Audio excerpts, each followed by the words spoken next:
Remember when Democrats warned that if Trump got reelected, he would start arresting Democrat politicians? Well, as of yesterday, that is exactly what he's doing, and it's awesome. I'm Michael Knowles. This is The Michael Knowles Show.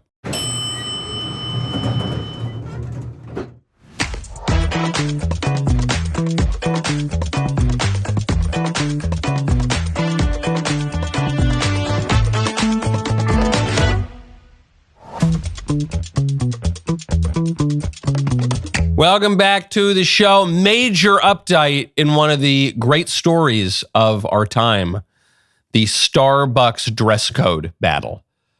Yes, we covered on the show a couple weeks ago that Starbucks employees were protesting, maybe striking, because they had to wear black t-shirts and this was too much for them. They couldn't express their individuality. Well, now Starbucks employees are claiming that the dress code imperils every civil right that they have. Also, before we get to all the important news, I got to tell you about ExpressVPN. You need to go to expressvpn.com/Knowles. HIPAA ensures medical professionals can't share your health information without consent, but there's a big loophole. When you search online about health conditions, data brokers track this activity, compile it into profiles, and sell them to buyers like insurance companies who can legally use these data to raise your premiums. Your HIPAA protections effectively disappear. Until laws change, ExpressVPN is your best defense against this privacy invasion. ExpressVPN is an app that routes all your online activity through secure encrypted servers. This means nobody, not your internet provider, not data brokers, certainly not companies trying to profit from your medical searches, can see which websites you're visiting or what apps you're using. It is incredibly user-friendly. Just one click and you're protected. Don't worry about your devices. ExpressVPN works on everything from your phone and tablet to your smart TV and desktop computer. You can even use it on up to 8 devices simultaneously, so your whole digital life stays private. I love ExpressVPN. I've used ExpressVPN for years now. You know, I travel a lot, give a lot of speeches in the country and even internationally. And I know, I click that one button on my phone, on my tablet, on my laptop, boom, I'm protected. Even a Luddite like me can do it. Right now, you get an extra 4 months for free when you use my link, expressvpn.com/Knowles. Get an extra 4 months of ExpressVPN for free, expressvpn.com/KNOWLES.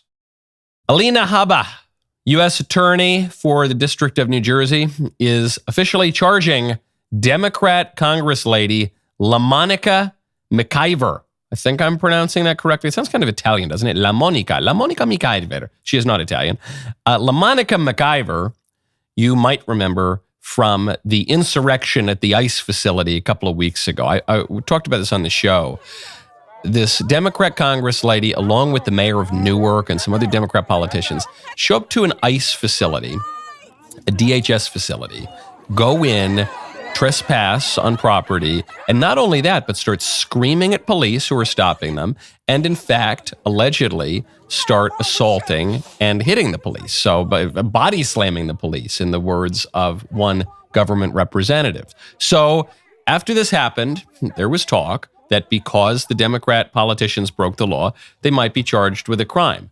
And this Democrat Congress lady did a media blitz to say, you better not arrest me. You better not even consider charging me. But she committed a crime, allegedly, on camera for all to see. And now she's been charged. According to Alina Habba, today my office has charged Congresswoman McIver with violation of Title 18 U.S. Code Section 111A1 for assaulting, impeding, and interfering with law enforcement. Now, Habba went out to observe that she gave the Democrat Congress lady every opportunity to avoid being charged with a crime. They reached out, they tried to resolve this matter privately as a kind of deferential action, even though McIver behaved like an absolute barbarian, even though McIver is part of the other political party, even though McIver really did not deserve any of those courtesies.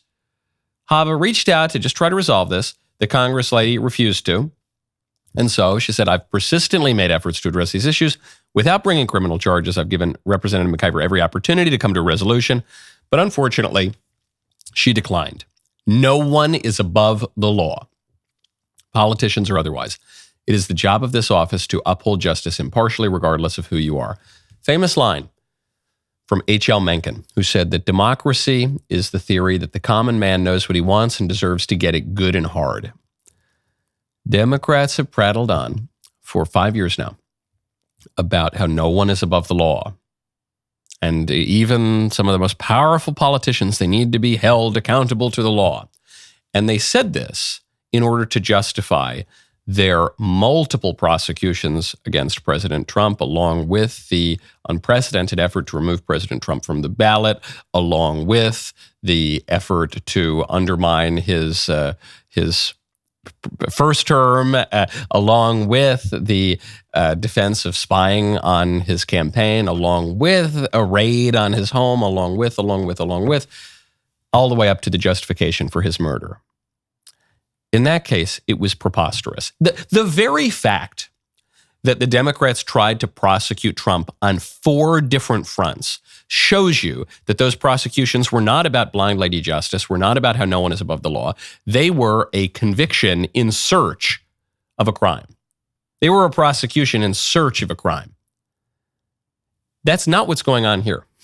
Trump, even though he campaigned in 2016 on how if Trump were president, Hillary would hate it because she'd be in jail. We're going to lock her up. Even though he campaigned on that, even on retribution and revenge and all the rest.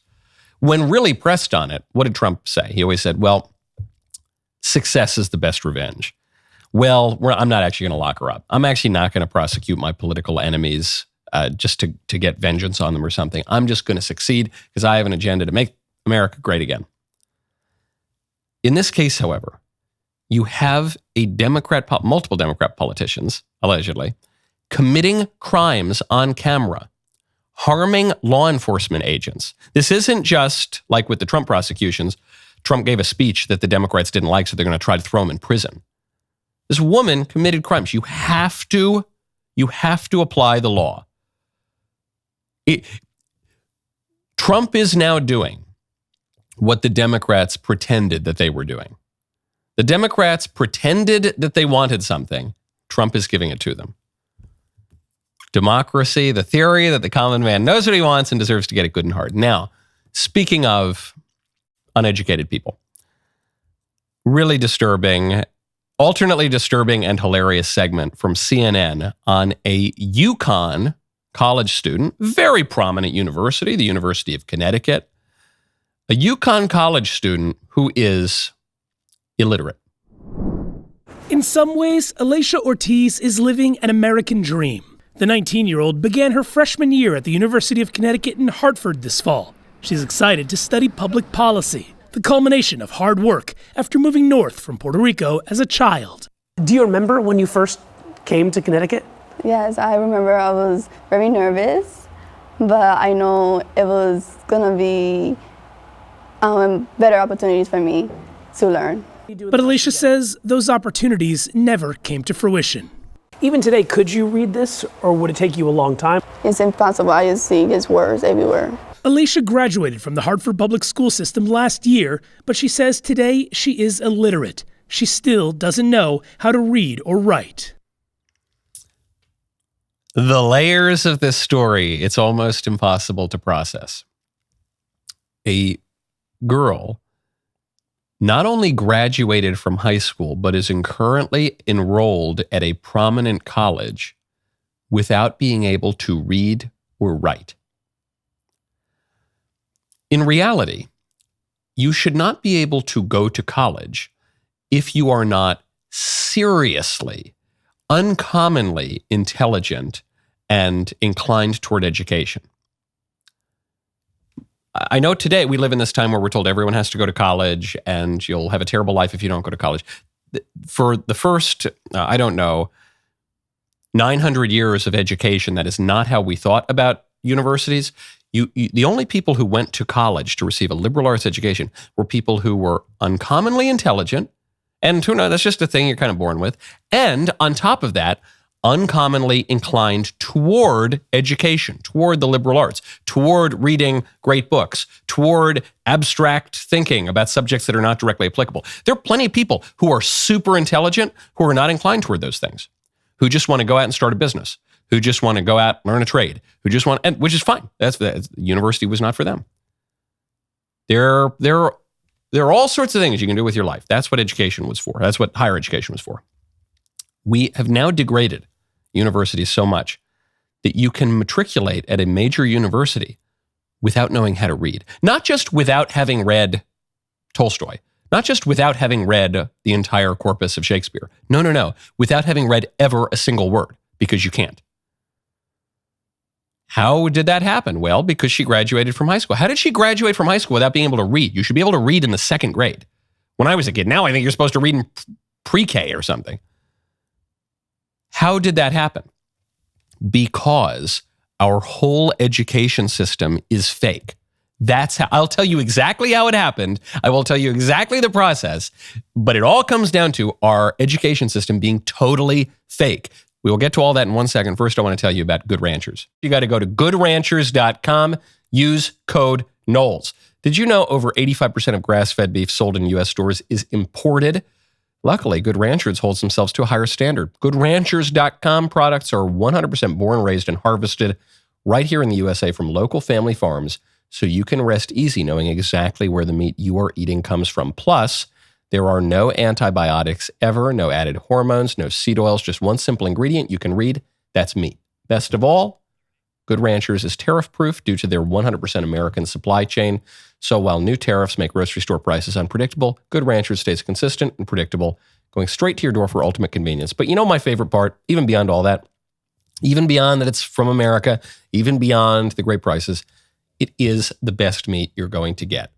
Frankly, if I could get better meat from overseas, I would probably do it. But this is it. This is the best meat you're going to get for an unbelievable price from a phenomenal company that I've worked with for years. It's just great. Better meat, stable prices, less waste. Eat like me. I eat very well. Eat like me. Smarter shopping for you and your family. Lock in a secure supply of American meat at a steady price today. Support American farmers and ranchers. Goodranchers.com. Get free meat for life and $40 off with code Knowles. $40 off plus free meat for life with code Knowles. Good Ranchers, American meat delivered. Our whole education system is fake.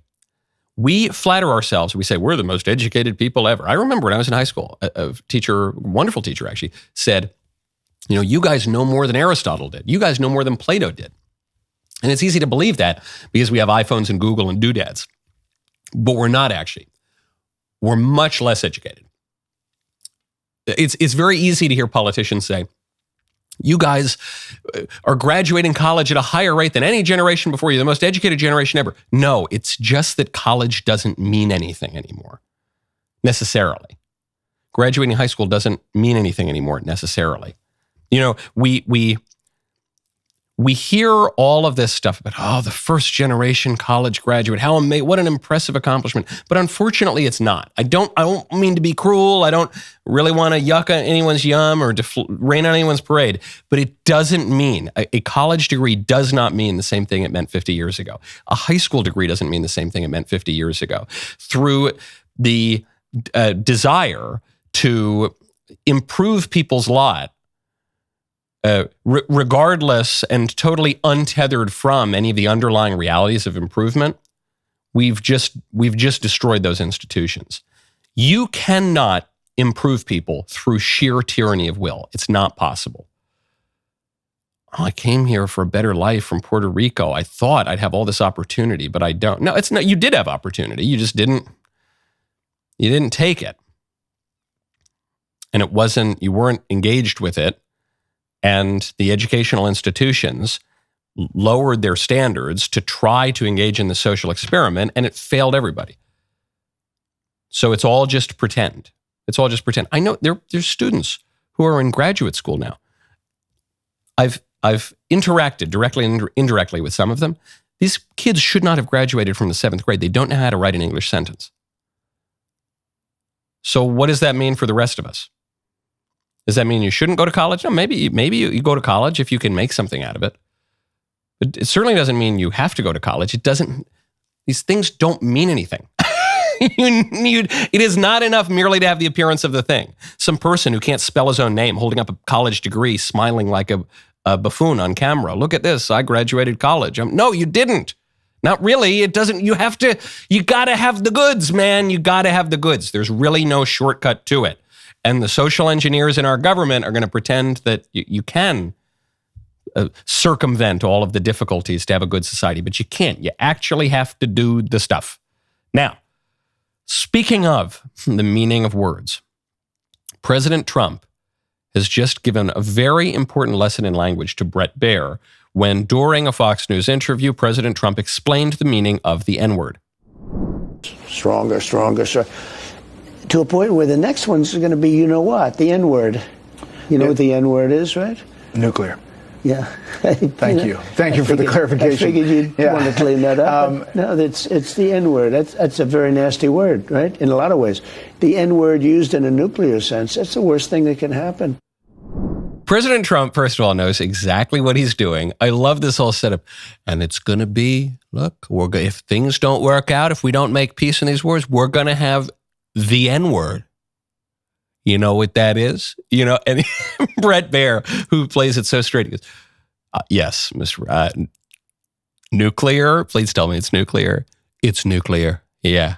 You probably wanted to clean. What did you think I was talking about? Huh?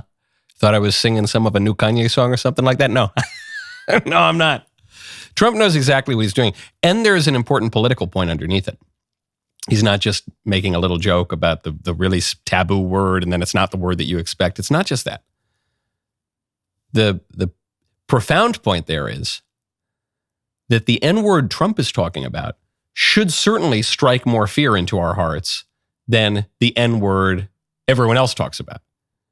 The N-word? But what's so funny is that the minute he said nuclear, everyone said, I thought he was talking about the scary N-word. Nuclear is scarier than the other N-word. but our priorities are so messed up in our society today. The taboos are so totally skewed that we're more afraid of a racially offensive word than we are of nuclear winter. We're so afraid. We would never want to offend anyone. We would never want to touch any racial sensitivities. We wouldn't want to misgender anyone. We wouldn't want to fail to acknowledge the historical sins of our ancestors in America with regard to the Ojibwa BB people. But we're not worried about geopolitical events spiraling out of control to the point of nuclear war. The point Trump is making here implicitly, I don't think he's making it consciously, is we got to rethink our priorities and our taboos. We spend way too much time worrying about relatively trivial matters, and we don't spend nearly enough time worrying about the serious matters, and so we're going to sleepwalk into World War III. We're going to sleepwalk into World War III because we're concerned about gender pronouns and racial sensitivities. Bad idea. Okay, we got to get back to normal. Okay, we got to reorder. We got to be normal people again. We got to make America great again. All of that is implicit in the joke about the N-word. I'm not saying Trump is looking at it with the eye of a critic. He's probably looking at it with the eye of an artist, and he's just going with the bit. But that is what's implicit there. Now, speaking of black people, the mayor of Chicago, Brandon Johnson, has gone viral for defending hiring black people over white people. And not just for discussing how much he loves hiring black people, presumably to the exclusion of hiring white people. It's for his explanation, which is that black people are just more generous. Some detractors that will push back on me and say, the only thing that the mayor talks about is the hiring of black people. No, what I'm saying is when you hire our people, we always look out for everybody else. We are the most generous people on the planet. I don't know too many cultures that have play cousins. That's how generous we are. We just make somebody a family member, right? That's just how we are. And so business and economic neighborhood development, the deputy mayor is a black woman. Department of Planning and Development is a black woman. Infrastructure deputy mayor is a black woman. Chief operations officer is a black man. Budget director is a black woman. Senior advisor is a black man. And I'm laying that out because when you ask, how do we ensure that our people get a chance to grow their business? Our people? Who are you talking about, our people? And just that phrase is so offensive to everyone who isn't black. all of this guy's constituents who aren't black, you say, what do you mean our people? I thought when the mayor of Chicago talks about our people, he should be talking about Chicagoans, his constituents. But he's not. He's talking about black people. He doesn't view himself as the mayor of Chicago. He views himself as the mayor of black people in Chicago. And he's going to give advantages to the black people in Chicago over the white people in Chicago and the Hispanic people in Chicago. And that's very offensive to people. And the upshot of all of this is going to cause a rise in white racial consciousness, period, full stop. And you can trust me to have some detachment on this issue because I was on the beach for 4 hours over the weekend and I have become a person of color.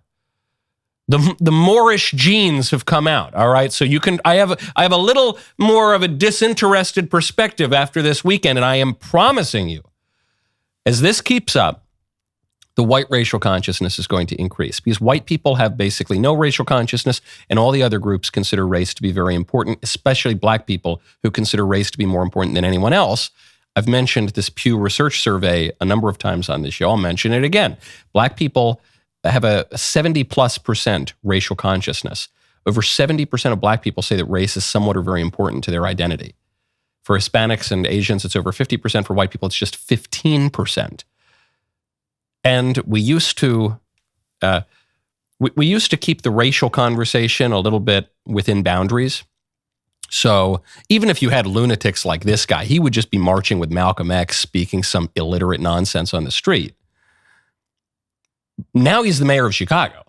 Okay, this guy isn't just marching with the Hebrew Israelites or the Black Panthers, talking about our people, the black people are the generous people. We're the people of the sun, not the evil ice people, white people. You know, this guy's now elected. He's in office. He's the mayor of the second city. And that's going to offend not only the non-black constituents in Chicago, it's going to offend some of the black constituents in Chicago. It's going to offend people all around the country. And I don't want to hear one little complaint from anyone about the rise of a white racial identity. It's not the white people's fault. It's not even really the identitarians' fault. It's that guy's fault. If you got the mayor of your city saying, yeah, I want to hire black people, I don't want to hire white people, black people are generous, white people are not generous, our people are the black people, we're working for our people, not the white people, even the white people and the Hispanic people in Chicago, who even the ones who voted for me, they're not our people, there's some other people and I'm not going to help them. Well, then don't blame them when they decide they want a little racial consciousness too. That's just what happened. This is a purely descriptive statement taken from a man who is now a person of color because I went out to the beach in Florida for a couple days. Okay, speaking of the beach in Florida, you need to go get the Wildwood Days candle. You got to go to thecandleclub.com right now, stroll down the boardwalk with treasured memories of beautiful Wildwood Days. Zesty orange, nice little bit of saltwater taffy. Go get it right now. Thecandleclub.com. You also need to go check out Manukora. Go to manukora.com/Knowles. Are you looking for something simple and delicious to add to your wellness routine? Well, you need to get Manukora. You know, in the Knowles household, we take food quality very, very seriously. And by we, I mean my wife. Mostly it's my wife who does that. However, I've gone into it a little bit too.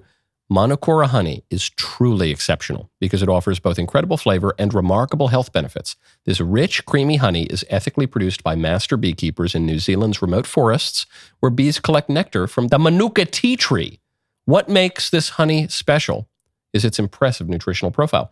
It contains 3 times more antioxidants and prebiotics than ordinary honey, providing powerful support for your immunity and gut health. It even contains MGO, a special antibacterial compound that comes from the tea tree nectar. Though you can certainly enjoy it throughout the day as a healthy sweetener, just 1 heaped teaspoon each morning is all you need to benefit from Manukora's amazing bioactives. I love this stuff. I think it's great. I even keep some at the office. It's really, really marvelous. Right now, head to manukora.com/Knowles, Knowles, to save up to 31% plus $25 worth of free gifts with the starter kit, which comes with an MGO 850 plus Manuka honey jar, 5 honey travel sticks, a wooden spoon, and a guidebook. manukora.com/Knowles to save 31% plus $25 worth of free gifts. Speaking of racial issues, the Supreme Court will allow President Trump to deport illegal aliens. What a sad headline. It's a good headline, I guess, that he can do it, but it's so sad that that has to be a news headline. The Supreme Court will allow the president to enforce a basic aspect of the law. Why was this controversial? Well, according to, I got the news report right here from Reuters. U.S. Supreme Court lets Trump end deportation protection for Venezuelans. Okay, so he can deport them because he's going to end their deportation protection. Why did they have deportation protection? Well, goes on, first paragraph, the court granted the Justice Department's request to lift another judge's order that had halted Homeland Security Secretary Kristi Noem's decision to terminate deportation protection conferred to Venezuelans under the Temporary Protected Status, or TPS program, while the administration pursues an appeal in the case. So all these, this judge ruled this, then it was overturned by this judge, and then it was blocked by this judge, and then this judge did it. But what it all comes down to is a temporary protected status given to the Venezuelans by Democrats that now Trump is removing. Why is that a headline? Maybe because I guess the Democrats are illiterate. The T stands for temporary. Temporary means not permanent. If it's a temporary protected status, surely the president, the leader of the executive branch, can remove it. If not, then the status that the Democrats had conferred on these Venezuelans was not temporary, but permanent. Is it the PPS program? No, it's the TPS program. The TPS program, according to Reuters, is a humanitarian designation under U.S. law for countries stricken by war, natural disaster, or other catastrophe, giving recipients living in the United States deportation protection and access to work permits. So hold on, right there, right off the top. The Venezuelans who are in the United States, are they there because of a natural disaster or other catastrophe? Are they even there because of war? No, they're there because they have a terrible government and they're fleeing for better economic opportunity. And I get it. I wouldn't want to live under the Maduro regime in Venezuela either. But don't tell me that this is because of a natural disaster or some other catastrophe. That's not what it's for. So they don't even really qualify under the TPS program. But the Democrats gave them temporary protection anyway. Now the Republican president comes in and says, okay, time's up. That was temporary. Now we've come to the end of it. And the Democrats are trying to argue that the people who don't qualify for the temporary program in the first place should have the program's protection permanently. What is confusing about this word? It's not, I'm joking that it's because the Democrats are illiterate, but it's even worse. They are literate, or at least semi-literate. They know what the word is, and they don't care. They want to redefine the word, just like they want to redefine all the other words.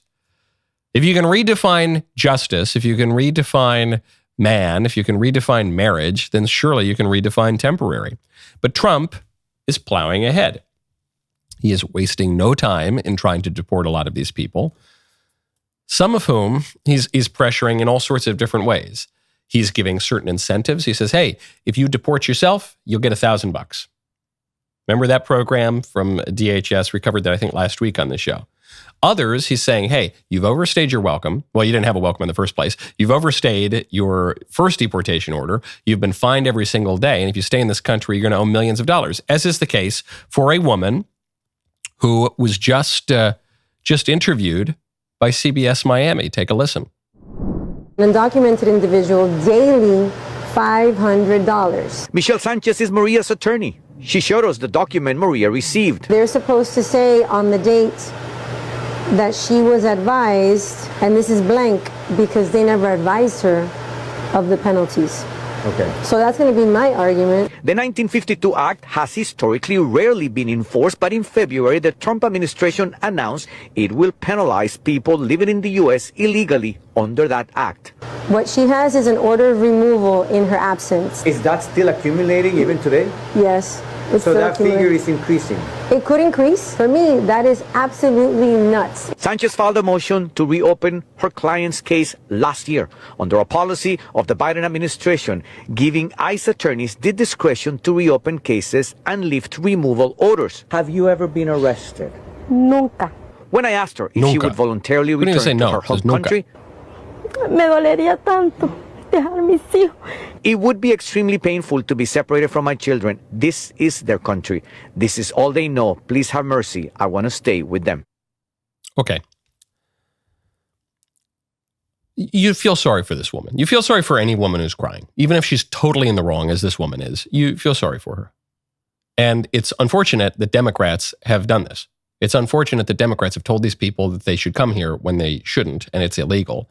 It's unfortunate that Democrats have consistently broken the law to put us in this bad position where our country is seriously imperiled and we have to enforce the law, and that offends people and saddens people who have been lied to and who have broken the law themselves. This woman has been here for 20 years, at least. She was ordered to leave 20 years ago. She didn't leave. Now she's complaining about having to pay a fine and leave. But what's worse than that is she's been here for 20 years. At least 20 years. She was ordered to leave 20 years ago. She never even tried to learn the English language. When the guy asks her, when the reporter asks her, have you ever been convicted of a crime? She says, nunca. Not even no. You just say no. It's the same word in Spanish and English. And she said, no, she didn't learn. And you don't need to be a Rhodes Scholar. We were talking about earlier, you don't need to have a super high IQ. You don't need to have a college degree to learn a foreign language. Anyone can learn languages. It's part of our human nature to speak languages. And if you come to a country, especially if you come to a country by breaking the country's laws, you should probably make a special effort to learn the language. On my mother's side of the family, and even a little bit on my father's side of the family, we had immigrants come to the country. They made a big point to learn English. That's just basic respect. This woman has no basic respect for our country whatsoever. All she is expressing is disrespect. And now, 20 years later, after repeated attempts to say, hey, you can't stay here. You have to leave. Come on. How about you at least try to assimilate in any way? Now she says, well, can you believe this? Can you believe that mean old Trump? Yeah, I can. In fact, the fact that she's willing to go on TV just shows you how brazen the system has been. This woman, she knows that there is in principle a risk to going on TV. She says, I don't want my kids to go on TV. Why not? Your kids are American citizens. They cannot be deported. You're going on TV. In principle, you know that there's a risk that you'll be deported, but you are so brazen in your violation of the law that you don't care. You think there's no way they're actually going to deport me. It's so deeply offensive. At the very least, if you're going to break our laws for decades, at the very least, learn a single English word. Please. Is that too much to ask? Apparently it is. Apparently it is too much to ask.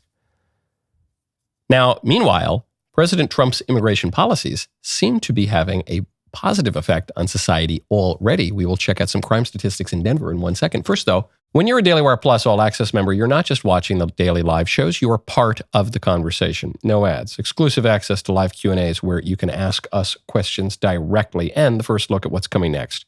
That includes Parenting, Dr. Jordan B. Peterson's new series coming this Sunday exclusively on DailyWire Plus. You get the full entertainment library, every original film and documentary, and early access to major announcements before anyone else. Become an All Access member today at DailyWirePlus.com. My favorite comment yesterday is from Wanderer7, who says, that's horrible. I do not like Biden at all, but that makes me sad. Cancer's awful. Pray for him and his family. It is amazing to see the Republican response to this. Two Republican responses to the Biden cancer diagnosis.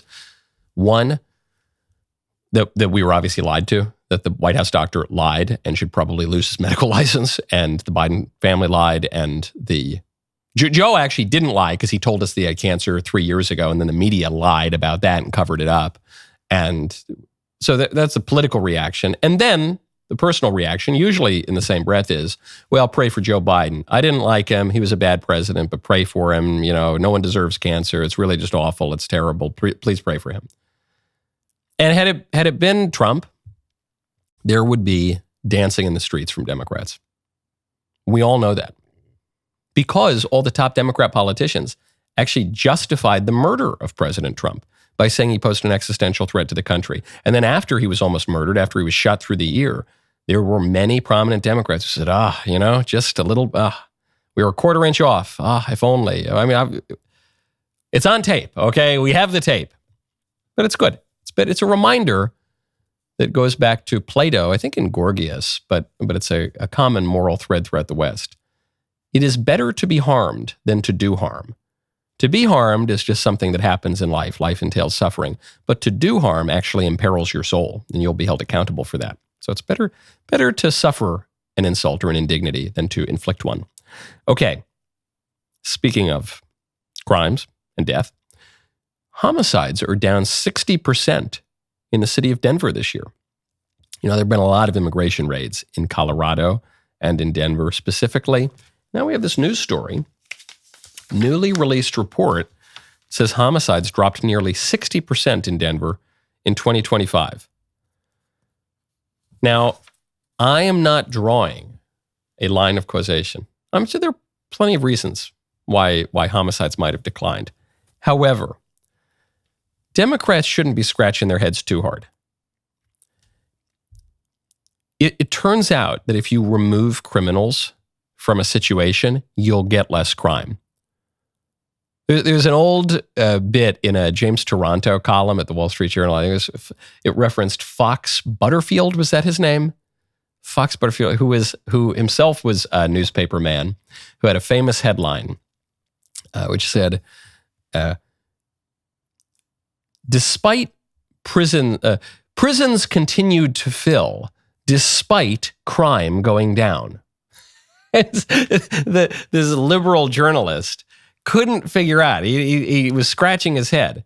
It seemed to him crazy that you would keep putting people in prison even as crime was going down. It never occurred to him that maybe crime was going down because you were putting the people in prison. You hear this from libs and from squishy people on the right sometimes. They say, we have an over-incarceration problem. Oh, that mass incarceration, that's so bad. No, as long as we have crime, we have an under-incarceration problem. We need to put more people in prison. I was recently talking to a Democrat, and he said, Michael, you know, look, I'm a Bernie bro, but I think the one thing where we have a little common ground is we love criminal justice reform. There are plenty of Trump supporters who love criminal justice reform. I said, you pointed to the one thing I don't like from the Trump first term, was letting criminals out of prison. You found the one thing, Bernie bro, that I don't like. No, we have an under-incarceration problem. And by the way, I'm not blaming Trump for this. Really, Trump's figured it out. Trump is pretty tough on crime. And the Trump immigration policies would appear, as a matter of common sense, and I think there's pretty good empirical evidence for it, would appear to be helping the crime problem. Because you don't need a PhD in criminology. You don't need to be a brain surgeon. You don't even really need to be literate to know that when you put the criminals in prison, you get less crime. Democrats, however, they're not getting the message. Some of them are doubling down on illegal immigration, including Mayor Pete. Remember Mayor Pete? Mayor Pete, a liberal millennial politician constructed in a petri dish at Langley. Mayor Pete, who somehow goes from being the mayor of the small town in Indiana to becoming a presidential candidate and doing relatively well, and then becoming the transportation secretary under Biden. Amazing careerist. Mayor Pete wants to run for president again. He's already launching the first stages of the campaign, and he's doing so by embracing illegal immigration. They're saying like, oh, well, this guy, you know, he's a criminal. The whole point is that no one person, least of all, no one politician, gets to decide that you're a criminal. Who decides? We have a process. We have laws. That's what due process is. You're not a criminal because the head of the government of the country you live in says you're a criminal. So none of that is true. Every single thing Pete Buttigieg just said is wrong. And he's a very confused man, if you haven't noticed. So I'm not surprised that everything he said is wrong. He's talking about an illegal alien. I think here he's talking about Kilmar Abrego Garcia, you know, Chris Van Hollen's boyfriend down in El Salvador. The guy who got deported for ties to MS-13 and who the Democrat congressmen are, you know, just taking out on romantic lunch dates. He says, this guy, he's never been convicted of a crime. Well, maybe. This guy, who? Even the bigger point that Buttigieg is making. Who decides? You don't get to just say he's a criminal. Well, first of all, if he's here illegally, I can just say that. you actually don't need to be convicted. But if everyone agrees you are here in this country illegally, then we can know with certainty that you've committed a crime. So you are a criminal. Then Buttigieg goes on, he says, and in this country, no one person gets to just decide that you're a criminal. That's not true. That's what a judge does. That's the point of a judge. So, and certainly not a politician. Well, no, the judges are politicians too. And so so the first three things you've said are just totally wrong. Is in this country, we have due process, sure. And part of due process is a guy says you're a criminal or not, based on the evidence. And who decides? And this is the key. This is always the liberal objection. Whenever we want to do anything good, the liberals say, well, who decides? Hey, I think we should have less hardcore abusive all over society. Oh, yeah, Michael, well, who decides what's good and what's abusive? Hey, I think we should probably deport some of the millions of who are here. Oh, yeah, you think we should deport people? Well, who decides? As if this were some brilliant insight. Who decides in politics? We do, I guess. I don't know. I guess we do. I'd like to. At the very least, we would say someone decides. Someone is going to decide. Be it a judge, be it an elected politician, be it voters who go to the ballot box, be it law enforcement, which enforces the law, be it cultural stewards who enforce standards and norms. Someone's going to decide. You got to decide things. You can't just not decide. You can't be in a state of indeterminacy forever, a state of radical skepticism that never comes to any conclusions. You can't do that. We're going to decide. So Pete wants to decide and force his will through his authoritarian choices. He wants to decide to let all the illegal criminals stay and keep murdering people and thieving. And the Republican opponents they're going to decide to deport them. And then you, the voter, can decide which of those kinds of countries you want to live in. We decide things. That's called reason, which is essential to self-government. That's what we're going to do. What decision are you going to make? Are you going to vote for Mayor Pete? I don't think so. Speaking of national leadership, and refugees for that matter, that there are Afrikaners who are the white South Africans who are being targeted by their government. And so they're coming to America as refugees. And we finally found the one kind of refugee that the liberals don't like. They want to take in all the supposed refugees from everywhere in the world, even the ones who aren't really refugees, even the ones who are just economic migrants, even the ones who are face-tattooed Satan-worshiping gangsters. They want to take in all those people as refugees. But the white South Africans who are being targeted for murder by their government, because 2 at least of the major political parties in South Africa regularly chant a song, kill the boa, kill the farmer, shoot to kill, get. Then go to farms and kill these people, because 59 of those people are going to come to America as refugees. The liberals are up in arms here, and the president of South Africa, Cyril Ramaphosa, is furious too, and he's calling them cowards. When you run away, you're a coward. And that's a real cowardly act. You are a coward. When you run away from the ANC party and from the EFF party, chanting, shoot to kill the boa, kill the farmer, shoot to kill. When you run away from us, you are a coward. I don't know. I think that makes you smart. Doesn't that make you prudent? I think it is basically what this guy's saying. He's saying, it is cowardly of you not to let us reduce you to second-class citizens. It is cowardly of you not to let us steal all your money and steal all of your land. These are mainstream South African policies that guy supports. And what he's saying is, it's cowardly of you not to allow yourself to be murdered.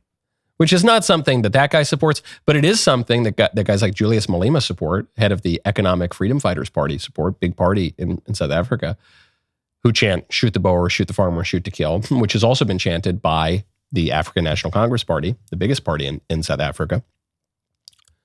If you don't want the white South Africans to flee, there's a simple thing you can do. Rather than browbeat them and call them cowards and yell at them, you can just not persecute them. You cannot steal their land. You cannot steal their money. You cannot encourage citizens to murder them and rape them. You can just stop persecuting them. But if you don't, then you can't blame the white South Africans for fleeing and seeking refuge in other countries. You can't. If you tie it right back to the top of the show, if you don't want there to be a white racial consciousness, fair enough. But then you can't have the mayor of Chicago talking about our people and us being only black people and how we should only hire black people and not white people because the black people are generous and the white people presumably are not generous. You can, I guess this is the broader lesson for the liberals. No one is immune to consequences. Okay, you can wish for all sorts of standards and habits in the world, and you can try to create them in the world around you. That is the political project, is to figure out how we're all going to live together in a way that's conducive to the common good of all. Okay, that's great. But you can't expect contradictions. Okay, you can't expect to be totally immune to the consequences of your actions. Today's Tee Tuesday. The rest of the show continues. Now, you do not want to miss it. Become a member. Use code Knowles at checkout for 2 months free on all annual plans.